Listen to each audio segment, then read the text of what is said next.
Coming up on KTVH News at 5. For the first time in history, a sitting U.S. president has been impeached a second time. We'll have the latest from Washington, D.C. Plus, wind is tearing across the state today, knocking over trees and power lines. We'll survey the damage and hear from Chief Meteorologist Curtis Grevenitz on how long this blast will last. From Montana's news leader, this is MTN News at 5. Well, good afternoon, everyone, and welcome to the News at 5. I'm Andy Curtis, and thank you for joining us. Powerful winds whipped through the Helena Valley today, knocking out power, damaging homes, and uprooting historic landmarks. MTN's John Riley has a survey of just a fraction of the damage done. Thousands of residents lost power throughout the day on Wednesday as wind knocked down and damaged power lines. In East Helena, a family no longer has a roof on their home. The renter of the home was taking a shower at the time and initially thought the family dog may have knocked over the TV or other furniture. However, he soon discovered a terrified dog and debris from his roof scattered across Lane Avenue. The renter took it upon himself to clean up what he could and says the only thing they can do is move on and is just glad no one was injured. In Helena, the 100-year-old pine tree used for light-a-life was uprooted from the wind. When it came down, it did damage some lights in front of the building. Civic Center staff say honestly they were fortunate. It didn't go into the building, didn't go into the street, and no one was injured. Staff say they will need to remove the other large pine because if it comes down in the same way, it would cripple fire response. City of Helena urban forestry staff are busy addressing debris from the high winds, and people are asked to call 406-447-8426 to report down limbs or trees unless they are on private property. People are asked to stay away from damaged trees as there is an elevated risk for tree failure, especially as the winds continue. Reporting in Helena, John Riley, MTN News.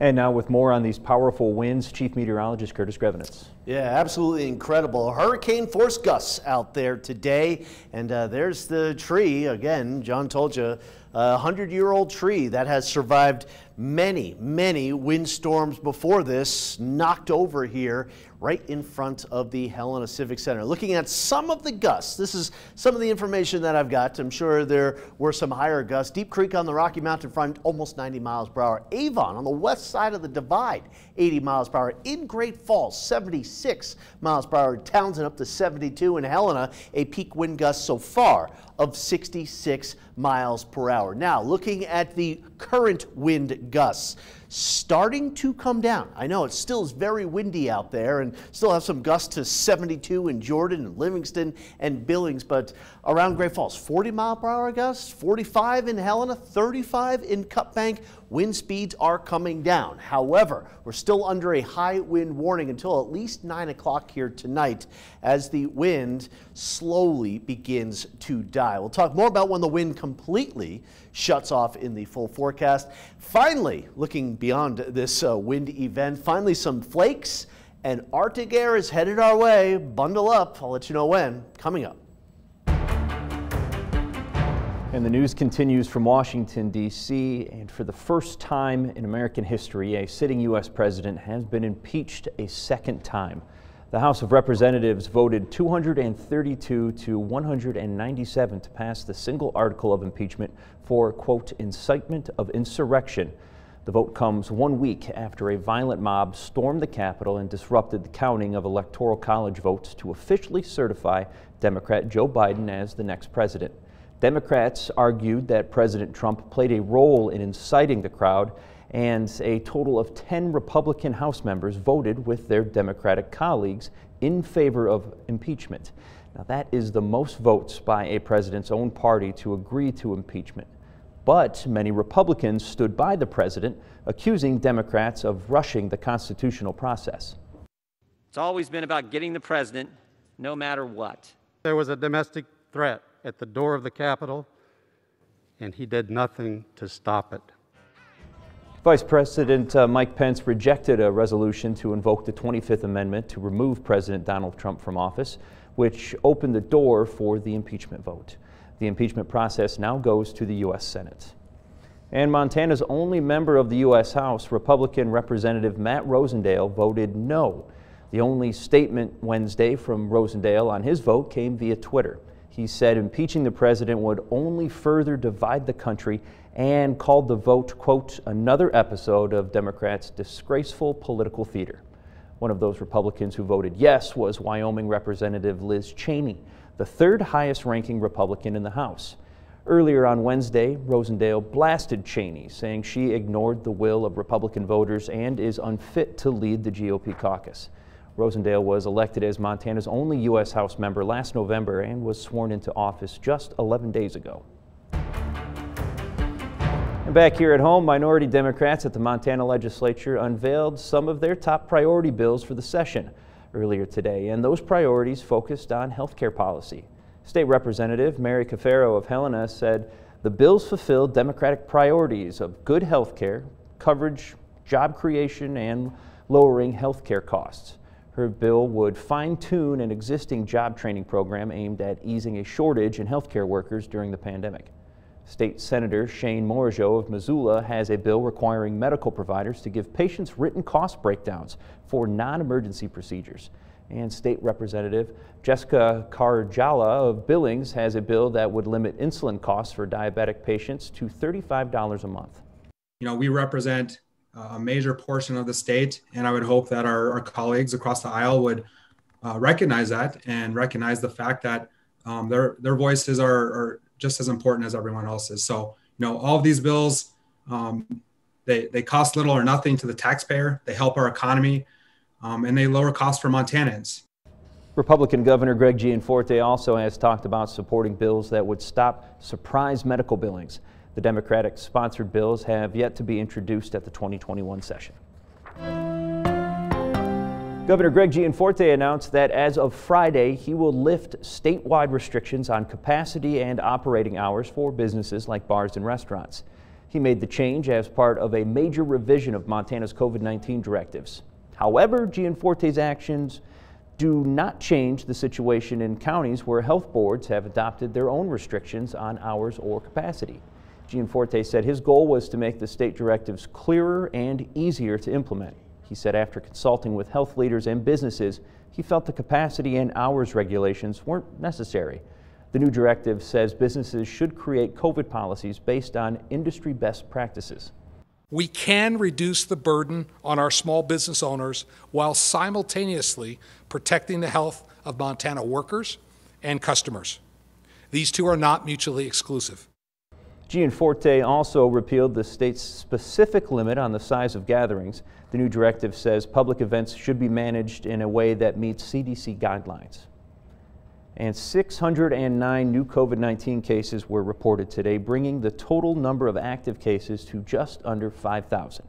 7 more deaths were also reported since last night, bringing that statewide death total to 1,074.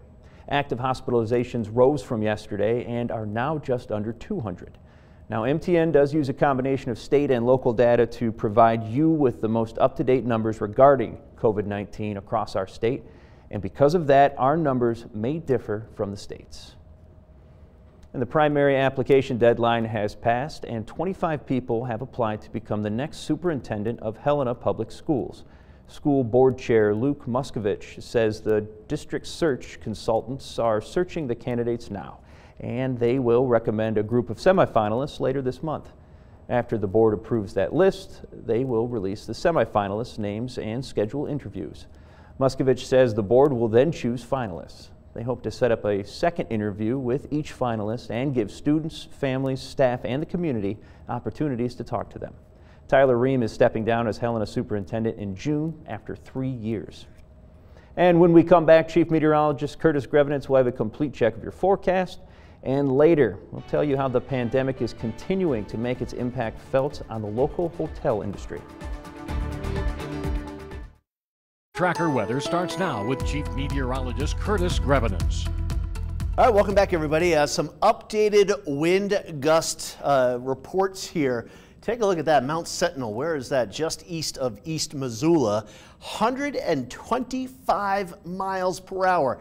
Helena at the airport, 81 miles per hour. You're probably thinking, yeah, that's felt about right. 80 miles per hour up on the High Line in Chester. White Sulphur Springs at 78, and Great Falls only 76 mile per hour wind speeds. Now, Let's not bury the lead here. When will the wind die down? You can see through the rest of this evening the wind easing up here. However, still going to be dealing with the wind through tonight and through most of tomorrow. It's not really until tomorrow afternoon that the winds will really die off around Helena and Great Falls. Central, eastern Montana, it's a very windy day tomorrow, although not quite as windy as it was today here. Eastern Montana will quiet down by the time we get into Friday morning, and a little more wind developing off the Rocky Mountain frontier on Friday. But we are in the worst of it right now. I'm showing Denton right now because at times in this area we've had a lot of blowing debris, blowing dust here through this area.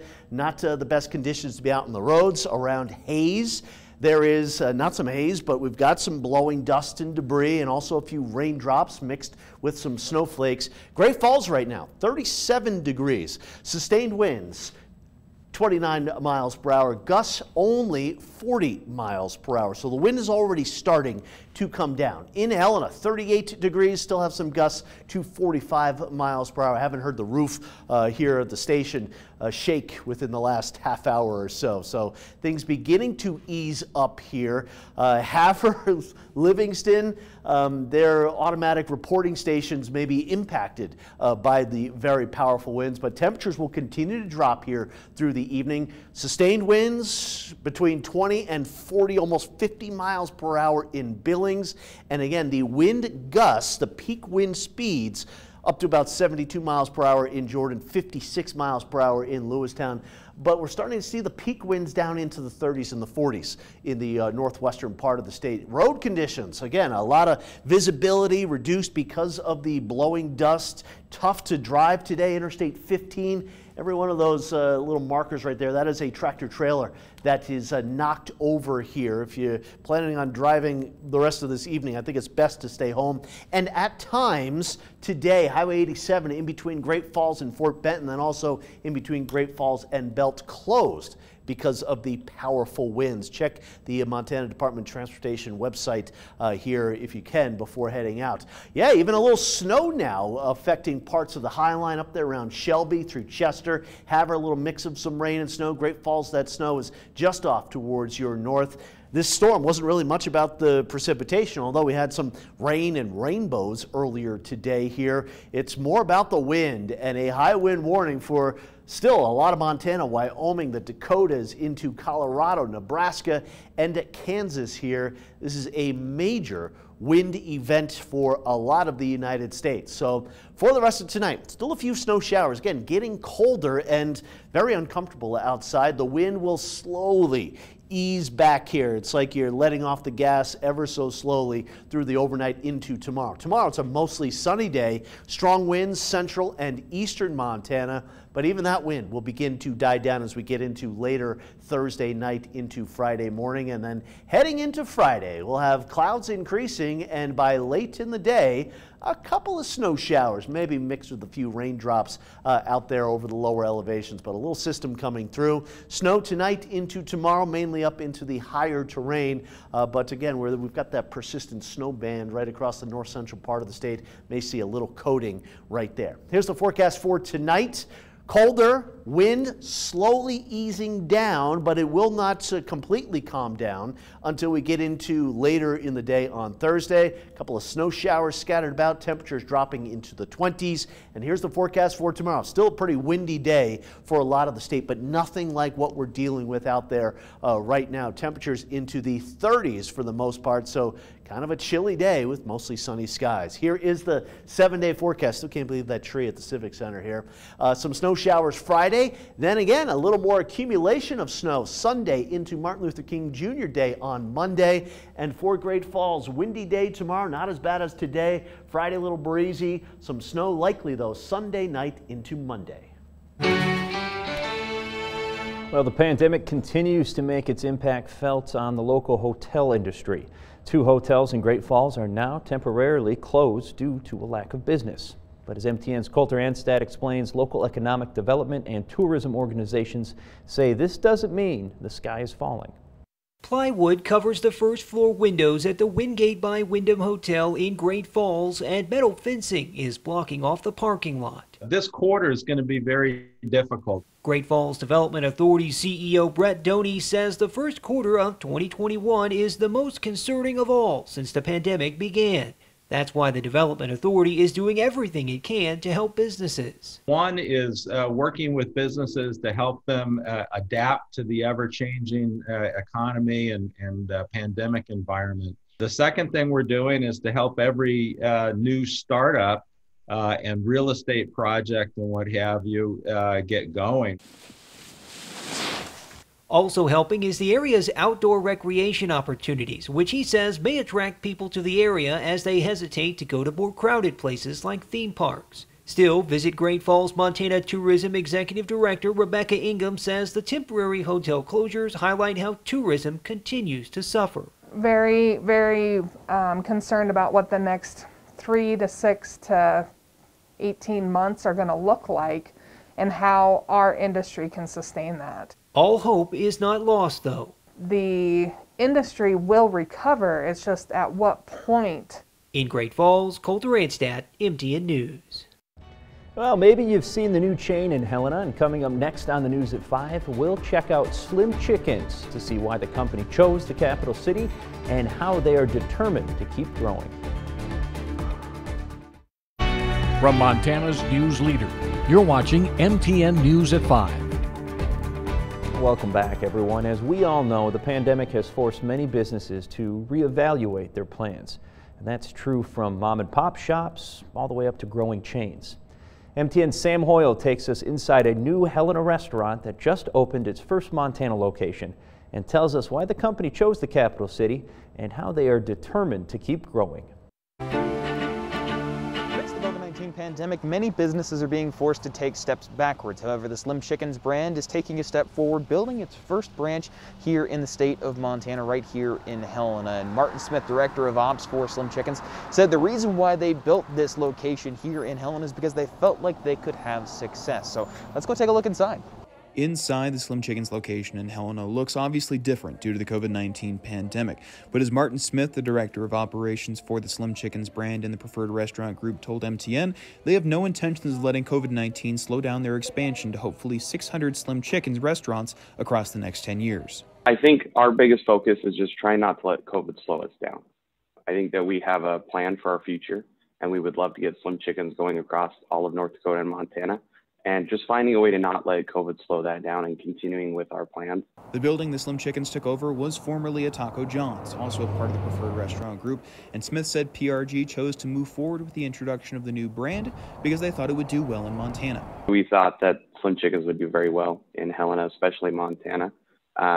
We still feel like we can serve that community. Having that one Taco John's there, still being able to keep that was really important to us, but also being able to bring a new fast and young brand is very exciting. The Helena Slim Chickens location opened in early December and employs around 90 people in the Helena area. Now, a little over a month after the location served its first customers, Smith says they're pleased with how things are shaking out. Everything that we've been seeing is a very positive outlook from the community. We were able to bring a new product to everybody. We were able to get quick service times through the open and really do what we wanted to do, which was deliver a high quality product with reasonable service times. So while this is the only Slim Chickens location in the state of Montana as of right now, Smith did say that PRG is planning on expanding Slim Chickens branding all across the state. They're just not entirely sure where as of yet. Now, if you'll excuse me, I have some food to get to. Reporting in Helena, Sam Hoyle, MTN News. This story is part of our series, The Rebound Montana, where we feature stories of people and businesses innovating and growing through the challenges of the COVID-19 pandemic. And we aim and encourage and hopefully inspire others interested in doing the same. You can find out more on our website, ktvh.com. And we will wrap things up. When we welcome our West Coast viewers, complete details and analysis of today's historic vote on impeachment, plus cutting through the red tape to get the COVID vaccine, what your family needs to know. It's all ahead on NBC Nightly News. From Montana's news leader, you're watching MTN News at 5. Welcome back, everybody. Wrapping things up here tonight with some hopeful news for many of us out there. No one matched all of the numbers in Tuesday's Mega Millions drawing. That means the jackpot will now jump to an estimated $750 million for Friday night's drawing. That's pretty good, I guess, but the payout would only be the second largest in Mega Millions history, still half of the record jackpot of more than $1.5 billion back in 2018. And the Powerball jackpot for Wednesday night's drawing has grown as well, up to $550 million. Thanks for watching and making us a part of your evening. We'll see you back here at 6.